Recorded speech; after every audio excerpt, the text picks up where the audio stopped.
Here's to the crazy ones, the misfits, the rebels, the troublemakers, the round pegs in the square holes, the ones who see things differently. They're not fond of rules, and they have no respect for the status quo.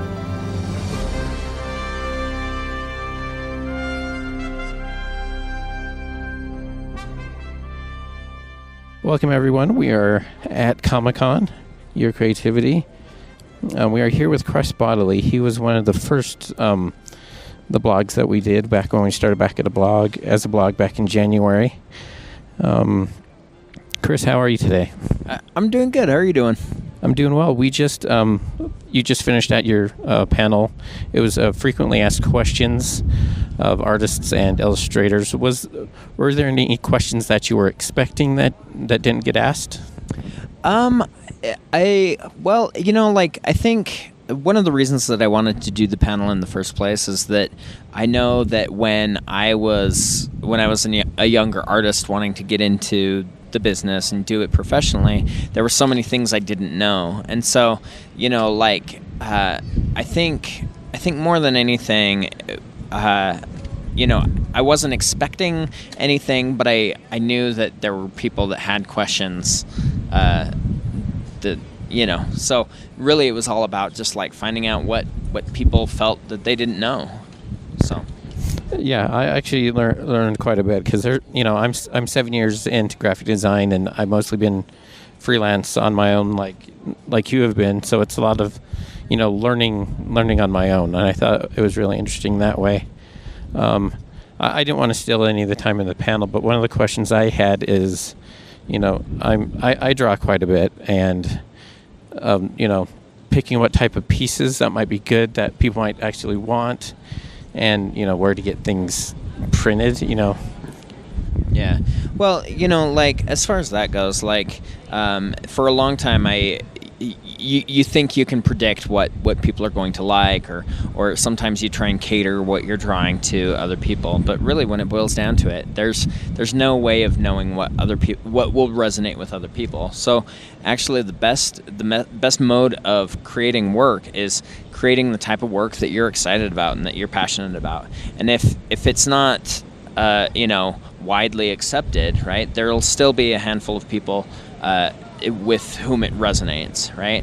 And so, the minute that you get into that process of trying to predict the outcomes and cater to other people, you're missing the point. And art has to come from the inside. It has to come from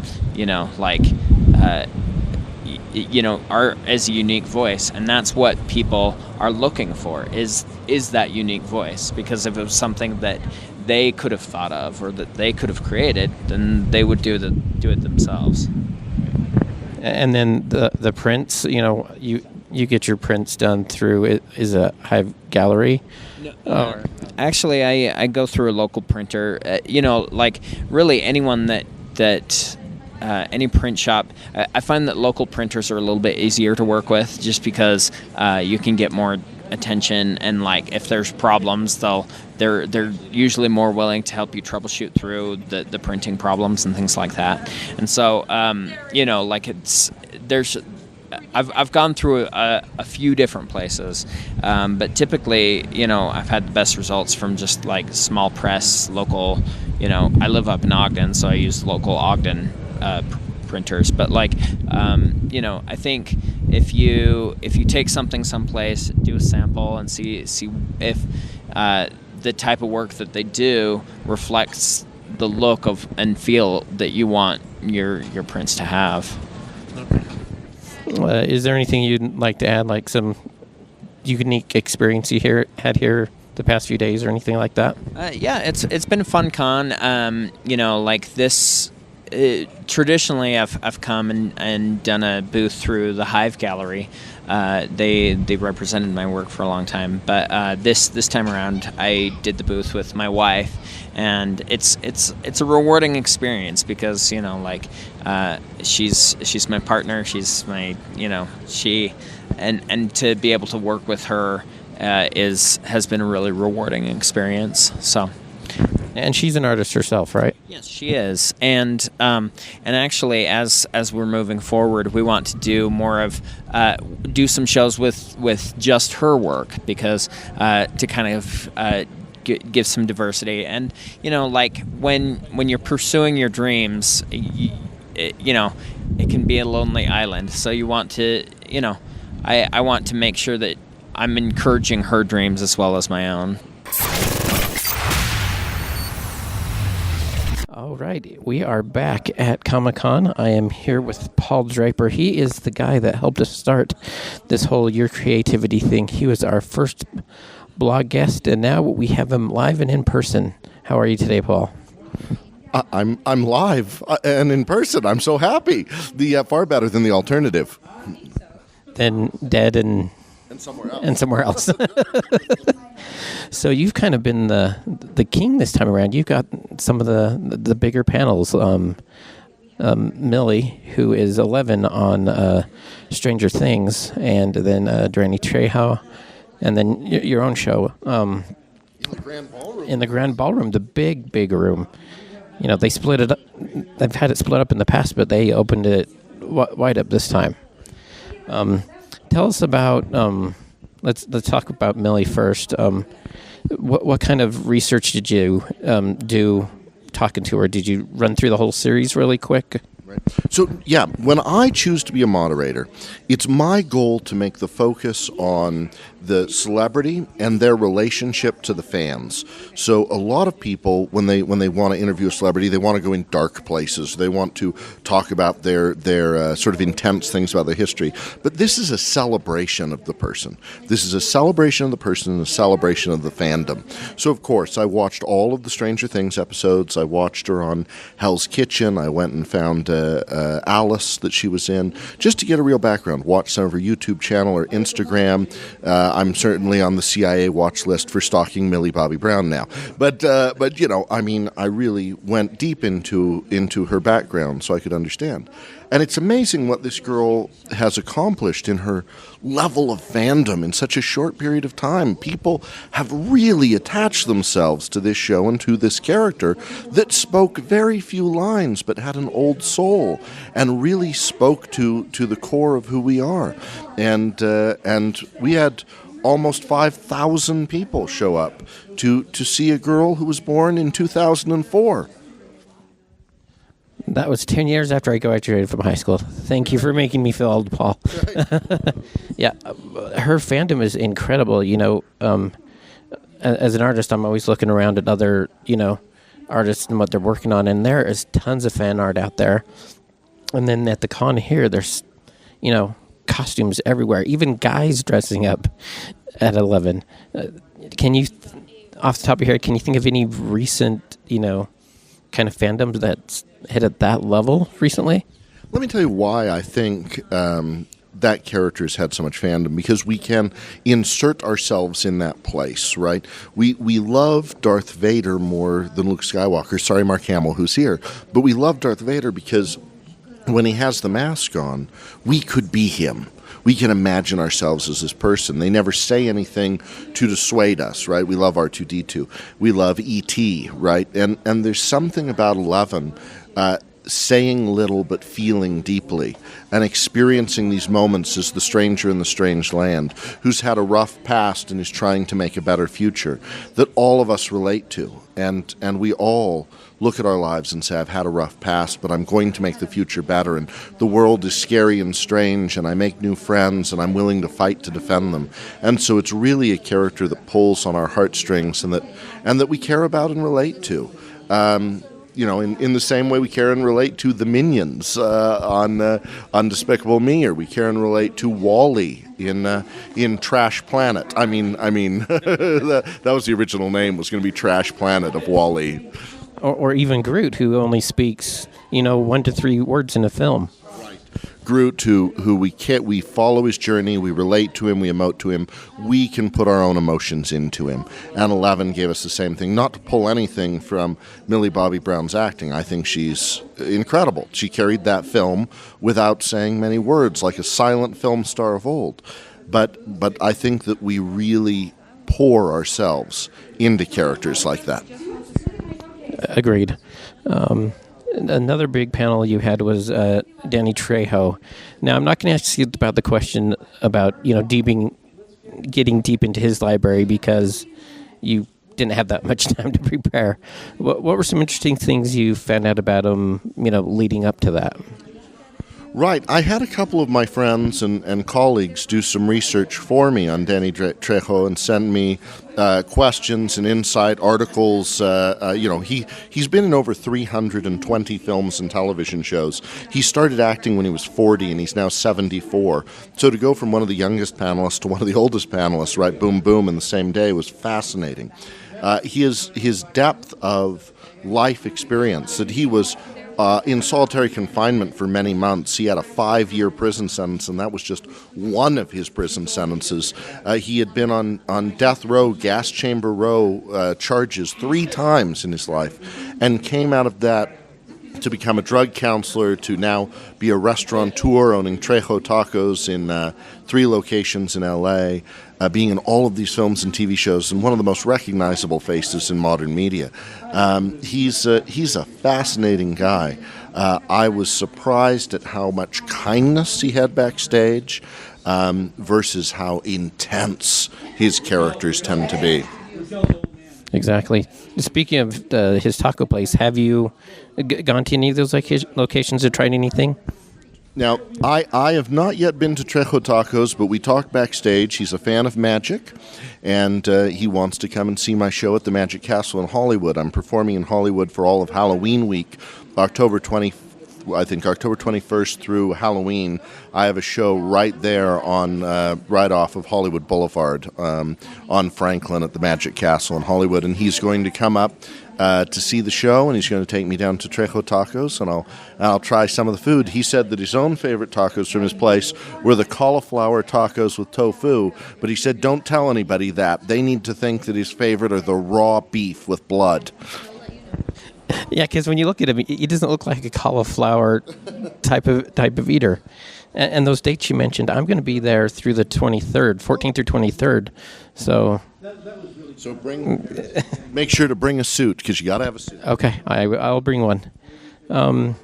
Now, I saw you do shows all the time everywhere for corporate gigs and events like this. And I saw yours the other night. It was very incredible. You got the audience involved, all sorts of ages.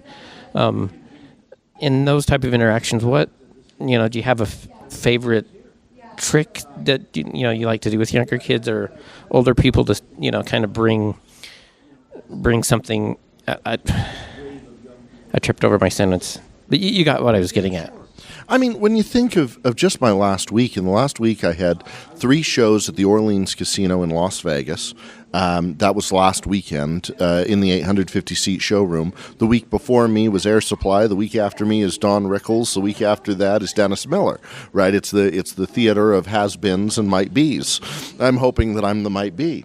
This week I had the show in the 5,000-seat Grand Ballroom here at Comic-Con. It was wonderful, great turnout. A few thousand people came and just had a lot of fun with little kids. I need something visual. I need something that engages with their life, because to a little kid, everything is magic, right? Except for the things that they know and relate to. And there was a little girl who just gave me a face of absolute awe and wonder that was the talk of the show the other night. She was so good, people think that she comes and travels with me and works for me. I mean, her mouth just gaped so far open, seagulls could fly in there. For older people, and then we'll come back to that, for older people, I want something, again, that relates to their lives. Something that relates to, gee, I wish I could read my wife's mind. I wish I could read my boss's mind, my husband's mind, because then I'd have power over the world. A magician or mentalist's job is in fantasy fulfillment. I showcase the powers that people wish they had. Yeah, that's incredible. Yeah, because that awes them. Now back to that girl. You were trying to pull something over on her, and she just was not taking it. To give the listeners some background, she came up. He asked her age. And she said 6.5, and he's like, well, you have to be 7 to participate in this trick. So how old are you? 6.5. Do those kind of difficulties, or how much does it come up often? So there's a certain age at which children start to become deceptive. They're willing to deceive others to get their way. With little boys, it tends to be about 8 that they realize the power of deception. With little girls, it tends to be about 7. And so I try and bring up a kid in that range, and then I'll say to them, you got to be whatever, 1 year older than whatever they are to help me on stage. And the child will then lie and say the other age to the audience's delight, and I turn to the audience and say, like the Pied Piper, I'll teach your children to lie one at a time, right? But this little girl, she was so pure of heart, so sweet of spirit, this little child. She was 6.5, and even afterwards, when I was in the audience and her mom said to her, I'm so proud of you, you didn't lie. And she said, lie about what? I really am 6.5. Just great show. Now, you participate in a couple other panels, Star Trek and Shakespeare. Some characters, kind of drip of, Shakespeare. I think of, Picard because, Patrick is a, Shakespearean actor, and then Q to a certain extent. Do you have a specific character on Star Trek that you think that's just dripping in Shakespeare? Well, I mean, so many of them. Leonard Nimoy had a huge background in Shakespeare, as did William Shatner in Canada before they came. Patrick Stewart was a member of the Royal Shakespearean Acting Company, is how they found him to bring him onto the set to be Picard. And Gene Roddenberry didn't even like him to start with. It was someone else that brought him in. He was with a touring troupe of Shakespearean actors that he brought to America, Stewart. And there are a lot of themes within Star Trek that have been brought from the Bard's plays. One of my favorite things we did in the panel was we worked with the audience and we took A Midsummer Night's Dream and cast it with a dream cast of different Star Trek characters of who would play what. And everything from Loxana Troy being Titania and Patrick Stewart Picard being Oberon to Q being Puck. It was really, if we gentles have offended, right? So all this fun stuff. It was a great panel. The next panel after that I did was on how to create authentic magic users, shamans within your role-playing games and fiction books, which is nice because I'm also a professor of cultural anthropology and cognitive studies and why people believe weird things, right? So was able to delve into how can we draw from real-life religious traditions of people throughout the history of mankind, and how do we do that without misappropriating their cultures? Okay, great. In closing, is there any other comments or upcoming events locally here to Salt Lake or nationwide that you'd like to push? Sure.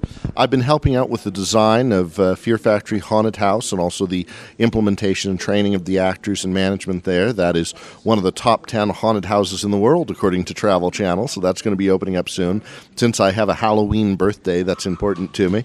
I'm going to be having a television show coming up here pretty soon, but I can't announce yet where or what, but I will let you know as soon as we can get the word out, produced by a major house and a huge television station that I've been on before, if you go research me. I have lots of shows coming up all over the United States on Norwegian cruise lines, going back to England this coming summer to do a month tour out there. But life is wonderful, and check me out on mentalmysteries.com or just search Paul Draper, and I'm the first one that comes up. Thank you very much, Paul. And you'll probably be at the next FanX and Comic-Con, right? You're a fixture now? They can't get rid of me. I will be here like a fly on sticky paper. Fantastic. Thank you very much for joining us. Thank you. Hi, everyone. This is Dylan back at Salt Lake Comic-Con, your Cre8tivity podcast. We are revisiting our first podcast episode guest. His name is Houston Huddleston. How are you today, Houston? I'm quite good. Thank you very much. You might recognize that voice from a podcast that Houston's involved in. Now, is Houston here, or? I killed him. I shot him with my phaser gun thingy. No, this is Houston Huddleston. That was my voice for Snarky the Alien, which is on our podcast. What's the name of that podcast? It's called the Hollywood Science Fiction Museum Podcast. Very appropriately named.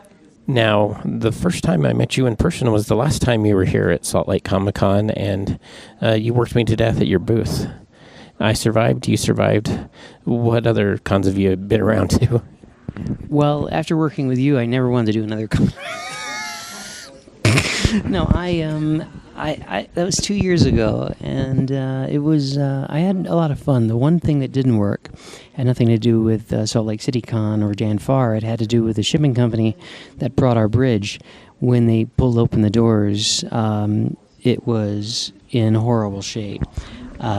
Things had been cracked, scratched, broken. Some of it. It was just I couldn't believe it, and it was it was like the monkey moving company. I expected to find, giant heaps of monkey poop thrown at it. I mean, it was horrible, horrible condition. And so I had to I had to threaten suit to the moving company because these things are irreplaceable. You bring the Enterprise bridge, and we're going to pull out another Enterprise bridge? No, we rescued these from Paramount, and when we restored it, we knew this is it, Chuck, because legally we can't build more.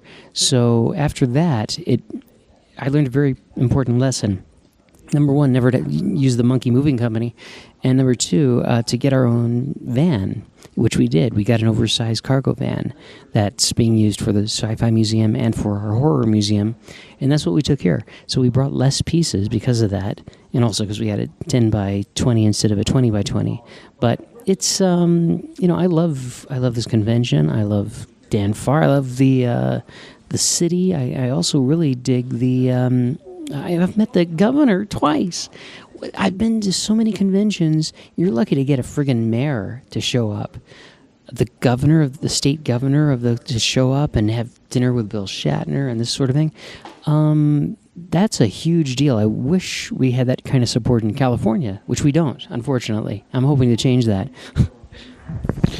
Yeah, the last time you heard most of the Star Trek Next Generation cast was here. I didn't really have a chance to talk to you about that back then. What was that like to see them all, sitting on the bridge during their panel? Well, I'd met them twice before, and a couple of them just sporadically had sat in the captain's chair and done a photo. But when they moved our bridge set up to the main stage, when Patrick Stewart wasn't in yet. He would come in the next day, so I didn't get to meet him. But all the others, except for LeVar Burton, wasn't there, and but I think all the others were pretty much. So Bill Shatner was the commentator for the thing. So it was Bill Shatner in this captain's chair, and Frakes, and all. It was a dream. It's the only thing that's going to top that is when we do our actual opening of the complete bridge in LA next year.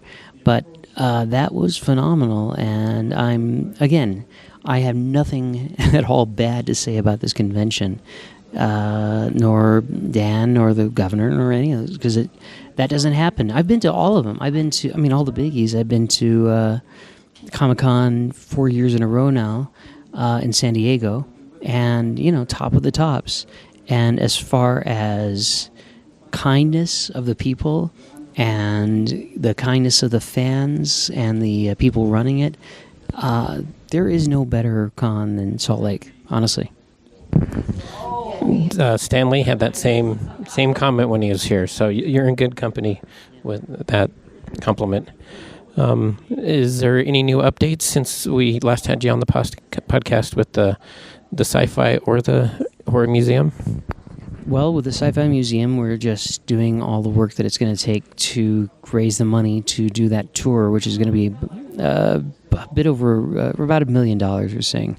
But it's the bridge alone is $200,000 plus lights and sound effects and computers and all that's another $100,000 right there.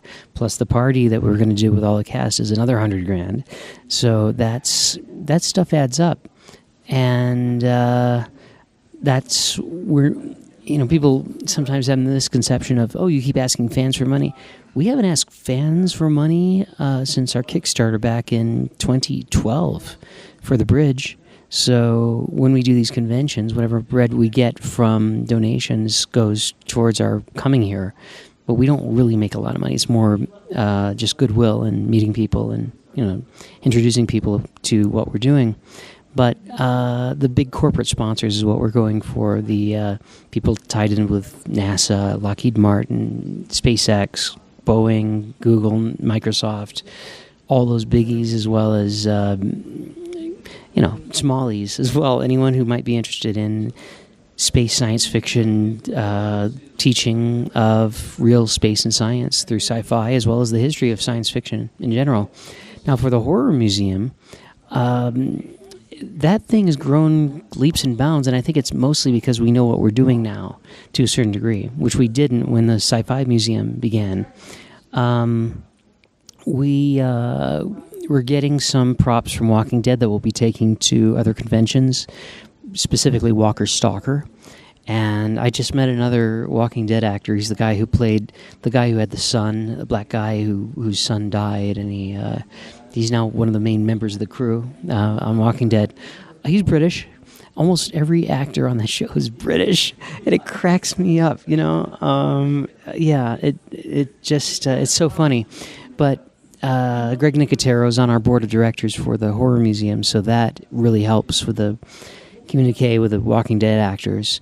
And I think we're going to be doing an exclusive with Walker Stalker next year in some manner. That's what we're talking about, because I really dig them and they really dig us. And so other than that, we're working on that exhibit for the end of 2017, and for beginning of 2017 would be the Sci-Fi Museum exhibit, traveling, probably starting in Houston, Texas, and also Berlin, Germany, of all places. Great! I'm so excited for you. If you haven't listened to the first episode with Houston and our first podcast episode, at that, I kind of spoke about how we met. I answered a Craigslist, and it turned out okay. You had a. I forgot that. Yeah, it was a Craigslist ad looking for a graphic designer to help out, with graphics with the. It was when you were barely getting started. That's amazing, yeah. Oh, two things I forgot to mention. Our two newest board members for the Sci-Fi Museum.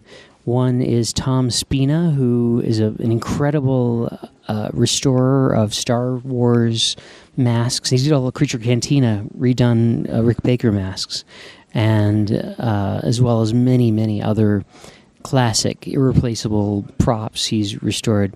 And another woman I met at Scare LA last year. Or no, this year, last month. Schmuck. What a schmuck I am. What year is this? Yeah, a lovely lady I met. I'd heard her name over and over and over. We got along like a house on fire. For you pyromaniac lovers out there. V. Neal is her name, and she's Oscar-winning special effects artist. She did everything from The Hunger Games to Johnny Depp's movie, Tim Burton movie. She did a ton of Tim Burton movies, starting with Beetlejuice and Pee-wee and Edward Scissorhands, I think she won an Oscar for. Tons and tons of things. And she said, after talking to her, I said, would you like to be on either board? She goes, yeah. It's all right. Sometimes it is that easy, But she's a wonderful lady. I asked her, I said, hey, you did all 3 films with Jennifer Lawrence. Are you close to her at all? Or she goes, yeah, we're pretty good friends. Why? I said, well, I just think she's hot. And she goes, okay. I said, oh, by the way, Tim Burton, are you guys good friends? She goes, why? I said, same reason. That's venial that's our relationship, V and I's relationship. You're one of the most unique people I know, and you always seem to find these other unique people, which is awesome because, that's where this kind of stuff comes from, this creativity, this amazingness to get stuff done. Now, People like me were either known and somewhat respected in some form, or were in jail. No in betweens. Well, I'm glad you're not in jail. Or a loony bin. Loony bin. That's the more typically. No, we go to the loony bin instead of jail because they feel pity for us. All right, I don't have a comeback for that. I don't have a retort. I usually have decent retorts. No retort for that.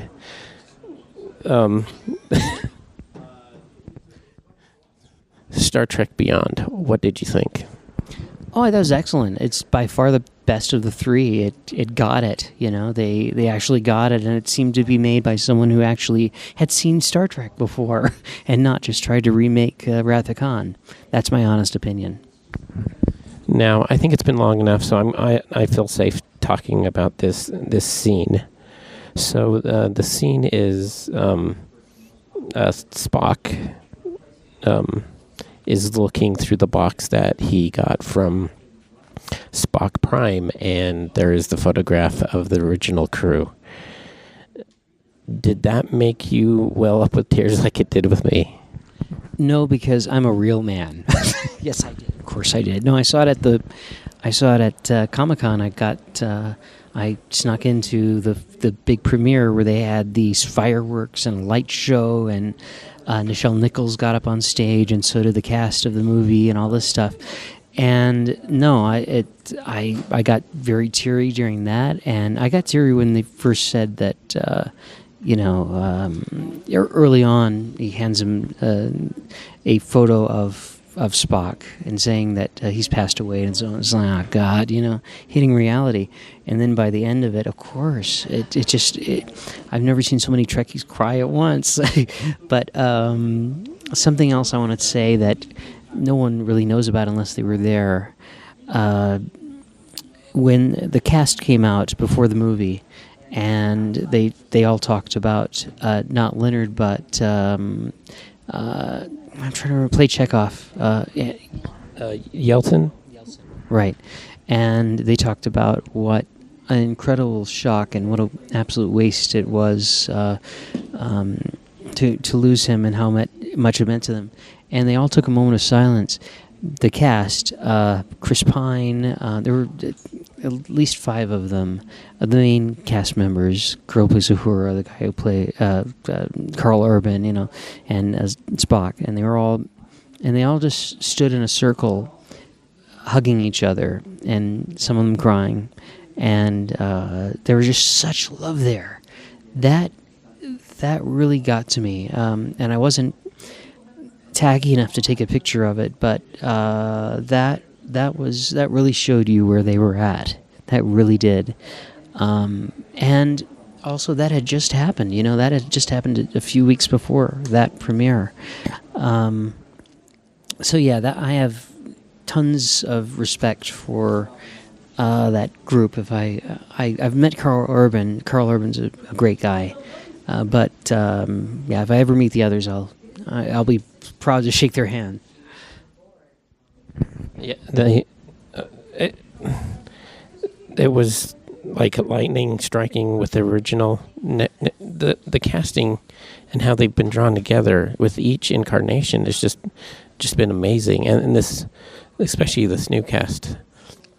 And Yelton, I loved what he was doing with Chekhov. On the selfish end, with losing him would just seeing the advancement of that character. I'm trying to. Is there anything else you would like to add? You touched my heart with that story, so I'm not. So. It wiped me out too. But no, this is the 50th of Star Trek, and I wish we had at least our original bridge done by now. But raising money is not easy. When it's that much money, and I hate to keep going back to the fans saying, "Can you give us more money?" All that, because it's not fair to the fans. They'll come when we actually have the thing and open the door and have the tickets. They'll come. They'll pay that money, but they shouldn't have to pay for it to exist. That stinks. So this tour is being handled by a company that had done the previous Star Trek tours.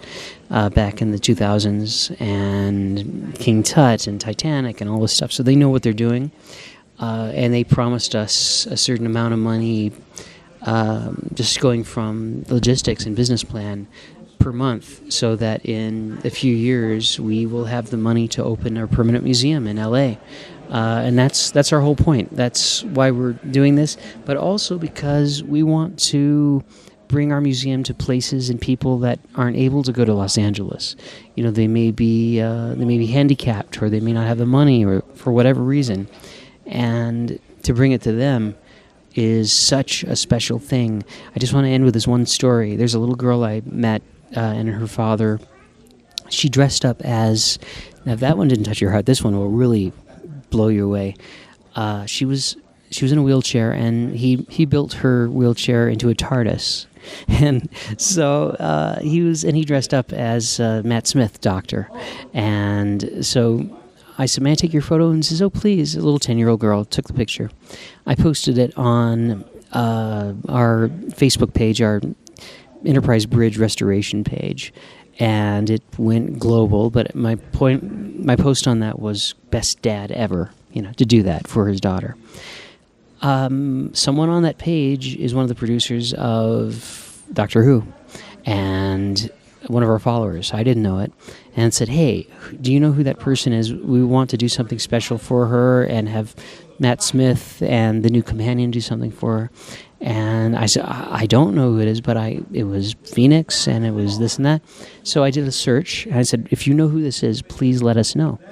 And I heard from the family, and the father told me that the little girl was, she had a bone disease, and that the most they can do, for the most part, she can't leave the house. So they go from her room into the living room and watch Doctor Who and watch episodes of Doctor Who, and that is her transporter, so to speak.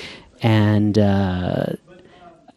but without getting too gushy here, it just, we post a lot of dumbass memes and a lot of stupid stuff to bring the numbers up, and it works. But every now and then, something special like that, you can change someone's life with a picture or a post or something.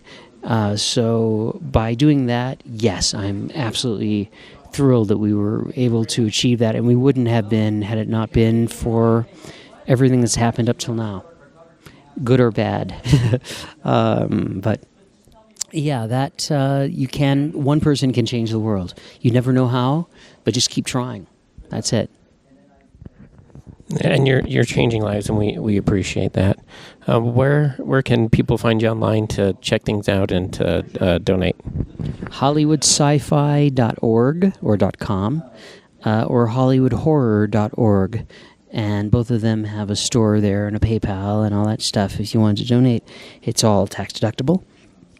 501c3 educational nonprofit. And another option is, if someone is with a company that every year they can donate this much and match that much from the company. A few of our friends from Microsoft have done that, and that don't hurt either. But yeah, this first tour that we're doing, this upcoming 2017 year, is about the sponsors for the tour. So it's going to be Lockheed Martin presenting their Orion capsule right next to our Oblivion bubble ship from the Tom Cruise film, that kind of thing, showing the real space next to the sci-fi space, or the Mars rover or the Robonaut 2 next to Robbie the Robot, or B9 from Lost in Space, or R2-D2 or C-3PO. How far have we gone? How far do we have to go to get to this point? And et cetera, et cetera. That's what makes this more than just here's a bunch of cool crap. Yeah, all right, it is, but there's more to it than that. And if you want to help, please, we love it. We appreciate it. Well, thank you, Houston, and thank you for letting me continue to be involved in the backside of things. It's a unique perspective to see it from this side, from both sides, because I'm still a spectator, but I kind of get the behind the scenes look too. It's been incredible. Thank you. Oh, thank you. Appreciate it. Thank you for joining us, and we'll probably talk to you next time you roll through. I believe we were talking again. Dan Farr and I are talking about bringing our sci-fi tour to specifically Salt Lake and having him involved with that, because he's shown the demographic that there are nerds and geeks and fans in Mormon country, and that's a big deal because everybody. Oh no, they'd never vote. Oh yeah, want to bet? Look at this. Look how successful he's been. So. Yeah, I'd love to come back and show the real thing instead of just some pieces here and there. I just learned the other day, were you coming? Was it a last-minute thing, or was it something that... Yeah, we planned this about 2 weeks ago. That's why we're not on a panel, and that's why we didn't bring more. We just got the Aliens power loader, the giant big yellow thing that Ripley got inside, which we can display and you can get inside of it. But the damn thing, it's in a 30-foot truck. It takes a 30-foot truck just to move those pieces because they're in these 8 giant containers. One contains one arm. That thing's massive. You need a 20 by 20 just to put it in the middle there. So we can't afford to do that, to bring it. So we need sponsors to do that. So it takes planning and all that, which we had 2 weeks, so we just brought some chairs. That's all we could do, really. But I love this con, so I was happy to do it, and it's making people happy who weren't here 2 years ago, or some who were here 2 years and won't go and want to sit in it again. It's all my son would talk about. Do we get to sit in the chair? I want to go sit on the chair. Because I just recently started watching the Star Trek with him. I was trying to decide where to start, and we decided to start from the very beginning, and he's having a blast. No, start him young. They'll like it or they won't. If they don't, okay, well, but if they do, they'll be inspired, probably, in some way. So far, so good. He hasn't seen Voyager yet. Well, no, Voyager, season 3 on was just killer. It was just knockout. First 2 seasons kind of limped along, but that could be said about all the 1987 on Star Trek series. The first 2 seasons stunk, for the most part. Certainly the first season of TNG, oh my God, having to sit through that. There's some real turkeys in that. But then you talk about the original series, the first 2 seasons were the best. So go figure, Well, I'm going to wrap up because I tried to do that 5 minutes ago, so I'll let you get back to the booth, and thank you very much. Thank you very much. Now, whose voice was that? It's me. Hi, this is the real me. No, I don't know. Just being weird and creepy, trying to make you cut off the thing. So, oh my God, I want to get away from this guy. I'll let you go then. Thank you.